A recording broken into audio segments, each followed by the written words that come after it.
সুপ্রিয় দর্শক শ্রোতা, আমি এই মুহূর্তে দাঁড়িয়ে আছি আরিয়ারঘাট ব্রিজের ওপর একটি বিশেষ বিষয় আপনাদের সামনে তুলে ধরবার জন্য।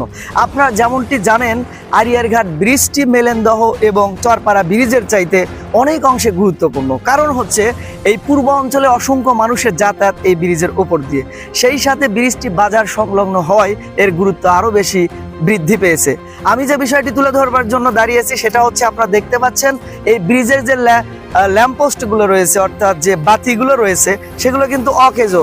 সন্ধ্যা হইলে এই বাতিগুলো কিন্তু জ্বলে না রাত্রিবেলা। তাহলে আমার প্রশ্ন হচ্ছে, এত টাকা খরচ করে কেন এই বাতিগুলো দেওয়া হইলো? আমরা যেটা জানি সেটা হচ্ছে যে ব্রিজটি উদ্বোধনের আগে কয়েকদিন হয়তো বাতিগুলো জ্বালানো হয়েছিল। সব মিলিয়ে আমি এবং আমরা কর্তৃপক্ষের দৃষ্টি আকর্ষণ করছি এবং জোর দাবি জানাচ্ছি, এই ব্রিজটির বাতিগুলো পুনরায় জ্বালিয়ে এই অঞ্চলের মানুষের যাতায়াত ব্যবস্থাকে সুগম করবার জন্য এবং সেই সাথে এই ব্রিজের সৌন্দর্য বৃদ্ধি করবার জন্য।